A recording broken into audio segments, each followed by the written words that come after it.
नमस्कार साथियों, प्रिय विद्यार्थियों, बीए प्रथम वर्ष की हिंदी साहित्य क्लास में आप सभी का स्वागत है। साहित्य समाज का दर्पण होता है, साहित्य समाज का आईना होता है, साहित्य समाज की हूबहू प्रति होती है, क्योंकि साहित्य के द्वारा ही अपने को समाज के दर्शन होते हैं। और अपने इससे पिछली वाली कक्षा में हिंदी साहित्य इतिहास के बारे में जानकारी प्राप्त की थी। हिंदी साहित्य का इतिहास 1050 से अब तक के कालखंड के बारे में अपन ने एक सारणी के माध्यम से जाना था। यानी अपना हिंदी साहित्य का इतिहास 1050 विक्रम से अब तक था। और मैंने आपको एक सारणी भी बनवाई थी। हिंदी साहित्य इतिहास के काल विभाजन के बारे में अपन ने जाना था। हिंदी साहित्य इतिहास काल विभाजन, जो हिंदी साहित्य इतिहास को 4 भागों में अपन ने बांट के देखा था। अलग अलग विद्वानों के द्वारा अलग अलग उसके नाम थे, अलग अलग समय भी था, किंतु सर्वमान्य जो सर्वविदित तथ्य है उसके अनुरूप अपन ने काल विभाजन, क्योंकि हिंदी साहित्य इतिहास में आचार्य रामचंद्र शुक्ल का नाम बड़े आदर से लिया जाता है। रामचंद्र शुक्ल के द्वारा जो हिंदी साहित्य इतिहास का काल विभाजन है, वो हिंदी साहित्य इतिहास का काल विभाजन सर्वविदित सर्वमान्य है। और उसी के अनुरूप अपन ने हिंदी साहित्य इतिहास का काल विभाजन किया था। हिंदी साहित्य इतिहास को अपन ने 4 भागों में बांटा था। नंबर 1 अपन ने आदिकाल देखा था।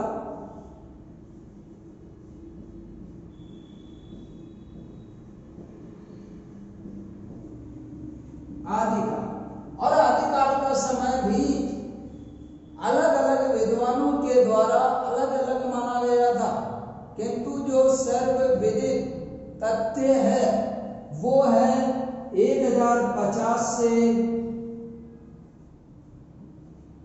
1375 विक्रम संवत। ये अपन ने आदिकाल के बारे में जाना था।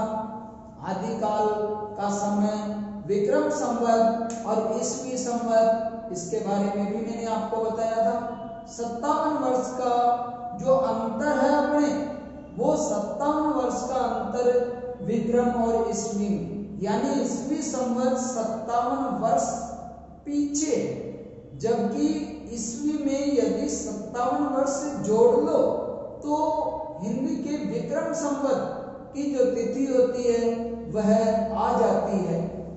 आदिकालीन साहित्य के बारे में अपन ने देखा। आदिकाल में 3 प्रकार के साहित्य की रचना हुई थी: धार्मिक साहित्य, लौकिक साहित्य और रासो साहित्य।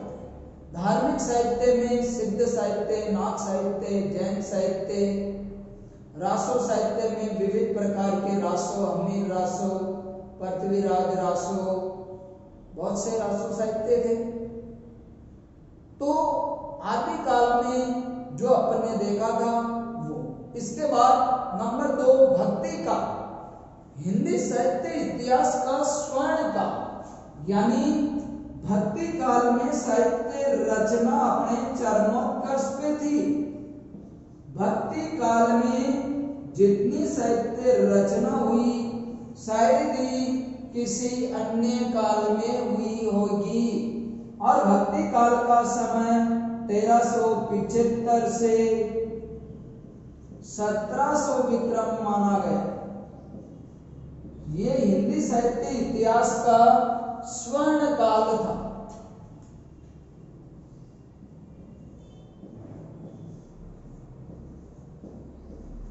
यानी इस समय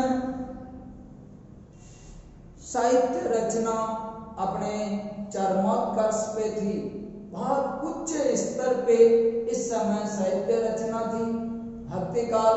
भक्तिकालीन जो साहित्य है, रचनाएं हैं, उन्हें अपन ने दो भागों में देखा, सगुण काव्य धारा और निर्गुण काव्य धारा। सगुण काव्य धारा में ईश्वर की आराधना, भक्ति भावना साक्षात रूप में यानी मूर्ति छवि के रूप में जो भक्ति भावना की जाती थी वह सगुण काव्य धारा कहलाती, जबकि निर्गुण काव्य धारा निराकार, बिना आकार के, बिना मूर्ति के, बिना छवि के जो कोई काव्य रचना होती थी वह निर्गुण काव्य धारा कहलाती थी।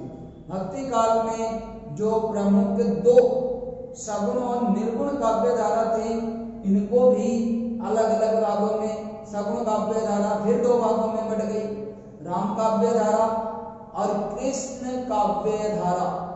राम काव्य धारा के शिरोमणि तुलसीदास जी थे, तो कृष्ण काव्य धारा के शिरोमणि सूरदास थे। इसीलिए हिंदी साहित्य इतिहास में सूर और तुलसी को हिंदी साहित्य गगन के सूर्य और चंद्रमा भी कहा जाता है। सूर सूर तुलसी शशि उड़गन केशव दास, अन्य कवि खगोल सम जहीं तहीं प्रकाश। यानी हिंदी साहित्य इतिहास के सूर्य और चंद्रमा सूरदास और तुलसीदास, क्योंकि तुलसी का नाम भी बड़े आदर से लिया जाता है साहित्य जगत में, तो सूरदास जी का नाम भी बड़े आदर से लिया जाता है। सूरदास जी ने तो अपनी बंद आंखों से वात्सल्य का कोना कोना झांकाए थे। अष्टचाप में भी उनका विशेष स्थान था, क्योंकि सूरदास जी ने अपनी भक्ति भावना में सबके भक्त भावना को बहुत चरमोत्कर्ष पे पहुंचाया। सगुण काव्य धारा में बाकी अन्य कवि भी थे। निर्गुण काव्य धारा को दो भागों में बांट दिया था। जो निर्गुण काव्य धारा के दो भाग थे, ज्ञान मार्गी काव्य धारा और प्रेम मार्गी काव्य धारा। ज्ञान मार्गी प्रेम और प्रेम मार्गी जो काव्य धारा थी, ज्ञान मार्गी काव्य धारा के प्रमुख कवि कबीरदास, जो हिंदी साहित्य इतिहास में कोई अपरिचित नाम नहीं, कबीरदास जी से सभी परिचित। और जबकि प्रेम मार्गी काव्य धारा में अपने मलिक मोहम्मद जायसी, जो उनका काव्य समासोक्ति और अन्योक्ति लिए हुए कल्पना का खूब समावेश है उसमें। जब अपन उनकी काव्य रचना पढ़ेंगे तो उनमें अपन देखेंगे किस प्रकार अप्सराएं नायक को उठा के ले जाती है, अप्सरा आती है, उस पे मोहित हो जाती है, वो गंधर्व विवाह कर लेते हैं, किस प्रकार नायिका को राक्षस से बचाता है। ये सारी कल्पनाएं अपने सूफी काव्य धारा में भरी भरी हुई। तो भक्ति काल हिंदी साहित्य इतिहास में मुगल काल के समकक्ष था और भक्ति काल में खूब साहित्य रचना हुई थी। नंबर 3 पे हिंदी साहित्य इतिहास का अपन ने रीति काल देखा।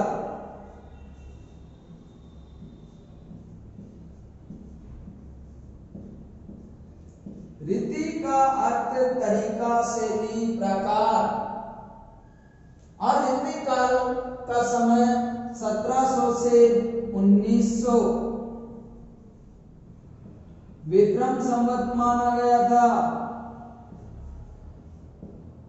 यानी रीति काल का यह समय था 1700 से 1900, 200 वर्ष का कालखंड हिंदी साहित्य इतिहास में श्रृंगार काल के नाम से भी जाना जाता है, क्योंकि इस समय की साहित्य रचनाओं में ललनाओं का श्रृंगार भरा पड़ा था।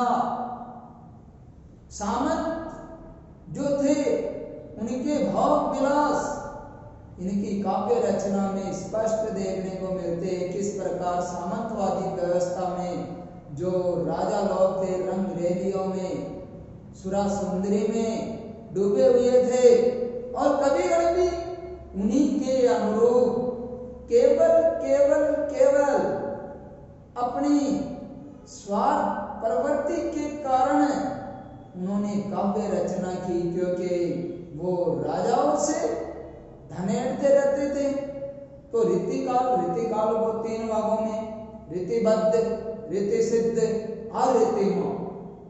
और ये हिंदी साहित्य इतिहास का पतन काल भी माना जाता है, क्योंकि इस समय तक लगभग मुगल साम्राज्य का पतन हो जाता है, भारत खंडों में विभाजित हो जाता है और इस समय एकता का अभाव नजर आता है। नंबर 4 पे आता है आधुनिक काल, जो गद्य काल के नाम से भी जाना जाता है। आधुनिक काल को हिंदी साहित्य इतिहास में अलग ही विशेष ही दर्जा दिया गया है। और आधुनिक काल जिसका समय 1900 से अब तक विक्रम संवत है।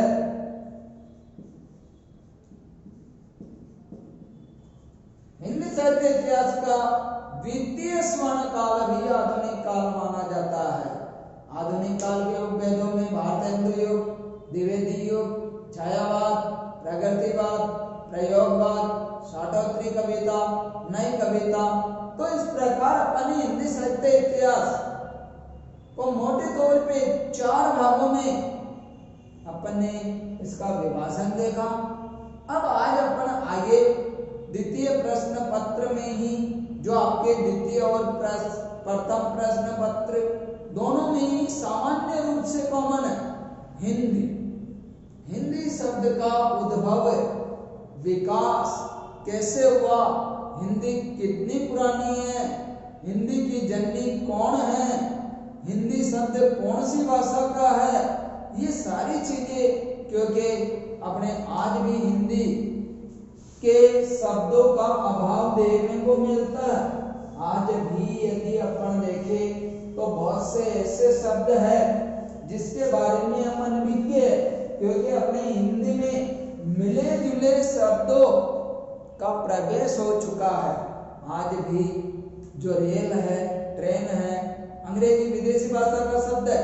अगर हिंदी में कहे तो लौहपत, गामिनी, टोल टैक्स, आप बड़े चाव से किसी को कह दो कि टोल टैक्स, बिल्कुल पहचान जाओगे, किंतु हिंदी में कह दो कि पथ कर, अरे यार ये कौन सी नई जगह है। बटन, पुर्तगाली भाषा का शब्द, अगर हिंदी में कहो तो अस्त व्यस्त वस्त्रो लघु घंटिका, चाय चीनी भाषा का शब्द है। अगर हिंदी में कहो पर्वतो उत्पादक पेय पदार्थ है। तो बहुत से हिंदी शब्द अपना हिंदी जो विषय है, भाषा है, वो भी स्वयं हिंदी का नहीं है। तो आज अपन हिंदी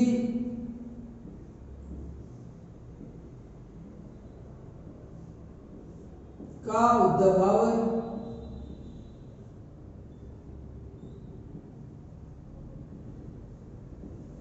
और विकास के बारे में जानेंगे।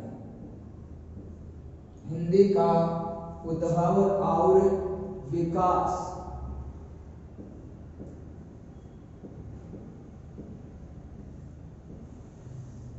यानी किस प्रकार अपने हिंदी भाषा का शब्द आया, किस प्रकार अपने हिंदी का उद्भव और विकास हुआ, इसके बारे में आज अपने जानकारी प्राप्त करेंगे। हिंदी, देखिए हिंदी शब्द से पहले अपन अपने भौतिक क्षेत्र की तरफ चलते हैं। आज जो अपना देश है वो भारत,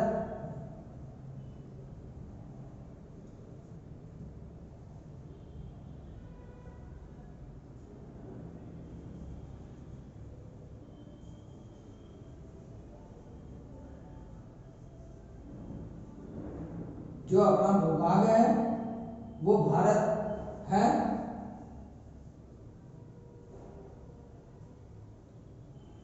इस प्रकार अपना देश है ये भारत। जो अगर भारत को देखा जाए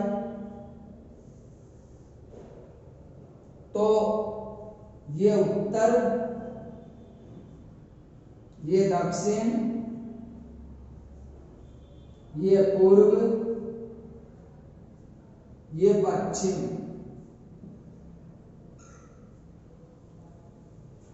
दिशा ज्ञान आपको होना जरूरी है, क्योंकि हिंदी की बोलियां अपन पढ़ेंगे, पूर्वी हिंदी, पश्चिमी हिंदी।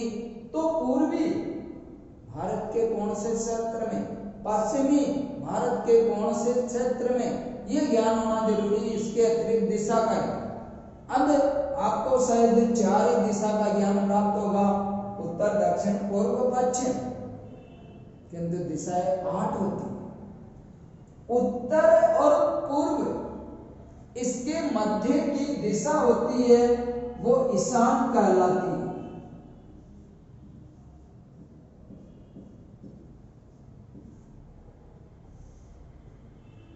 यानी ईशान कोण आपने वास्तु शास्त्र के अनुरूप देखा होगा, जब घर बनाए जाते हैं, ईशान कोण, आग्नेय कोण, नैऋत्य कोण, वायव्य कोण, ये भी हिंदी में लगभग कंपटीशन में प्रश्न आता रहता है। पूर्व और दक्षिण या दक्षिण और पूर्व, इसके मध्य की जो दिशा होती है वो आग्नेय कहलाती है।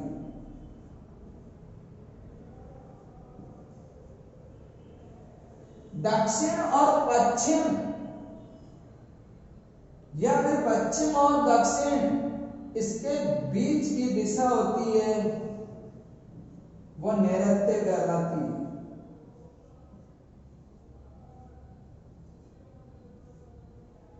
और उत्तर और पश्चिम या पश्चिम और उत्तर, इसके मध्य की दिशा होती है, वो वायव्य कहलाती है।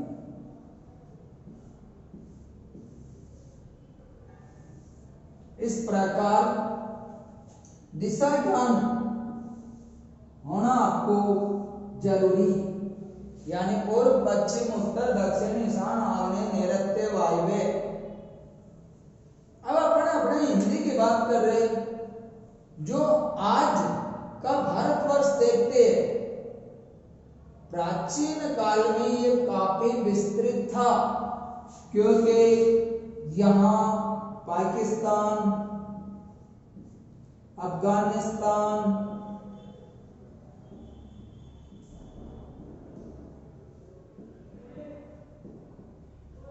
इधर श्रीलंका,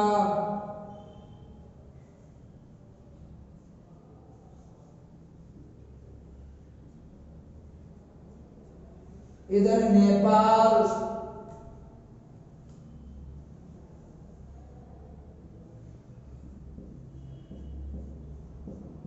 म्यांमार, ब्रह्मा, ये काफी क्षेत्र, इधर भी काफी क्षेत्र भारत के अंतर्गत ही आता था, और ये आर्यवर्त के नाम से कहलाता था, क्योंकि आज से सदियों से पूर्व भारत को भारत न करके आर्यवर्त कहा जाता है। और लगभग 6वीं-7वीं शताब्दी में विदेशी आक्रमणकारी भारत में आए।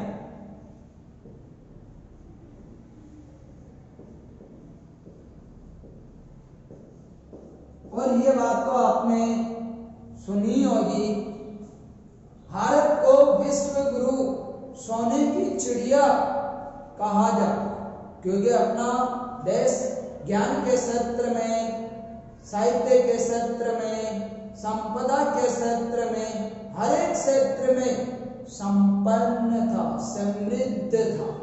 यहाँ कोई प्रकार का किसी को कोई दुख नहीं था।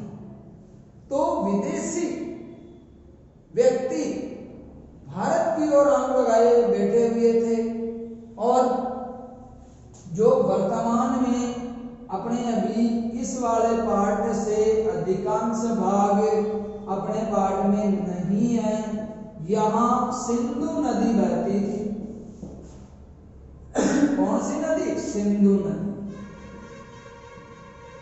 और अपने देश में जितने भी आक्रमण हुए, वो सब आक्रमण पश्चिमी दिशा से हुए, इराक, ईरान से, इधर से अपने देश पे, क्योंकि सोने की चिड़िया था, तो यहाँ से सबकी नजर भारत पे, आर्यवर्त पे थी।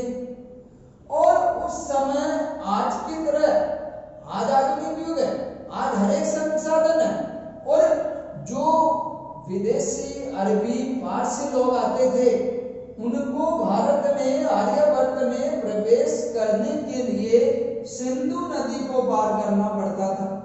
कौन सी नदी को पार करना पड़ता था? सिंधु नदी को। और अरबी फारसी भाषा में विदेशी लोगों के स व्यंजन का अभाव था, वो स को है बोलते थे। स को क्या बोलते थे? है। और महाप्राण ध्वनि ध का अभाव था, वो ध को द बोलते थे। तो जो सिंधु नदी थी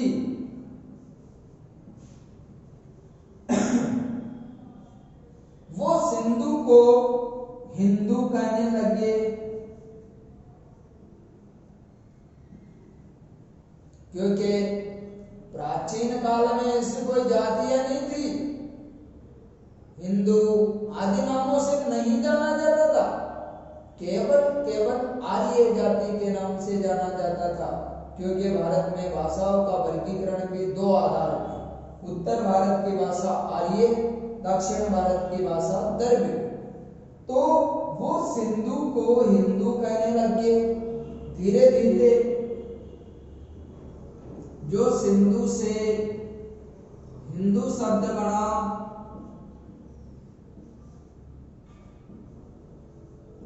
स्वराघात बालाघात के कारण ऊ का लोप हो गया और हिंदू से हिंद शब्द रह गया।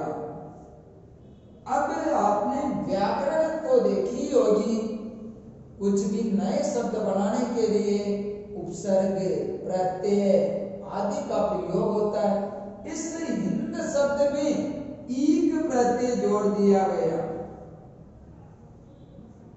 क्योंकि ये ईक प्रत्यय अपने हिंदी में नहीं है।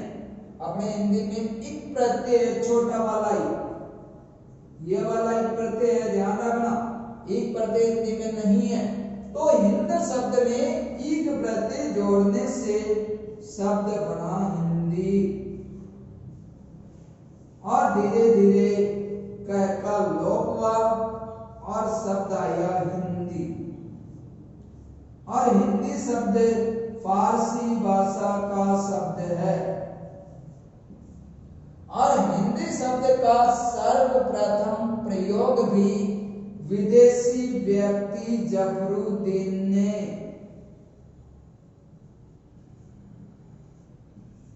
अपने ग्रंथ जफरनामा में सर्वप्रथम हिंदी शब्द का प्रयोग किया था। तो ये इस प्रकार अपना हिंदी जो शब्द है, ये भी फारसी भाषा का शब्द है, ये भी विदेशी शब्द है। आश्चर्यचकित होने वाली बात नहीं है, अंग्रेजी भी अंग्रेजी भाषा का शब्द नहीं है। तो आज अपने हिंदी शब्द के उद्भव के बारे में सामान्य थोड़ी सी जानकारी प्राप्त की। अगली कक्षा में अपन और आगे हिंदी के उद्भव और विकास के बारे में जानेंगे। धन्यवाद।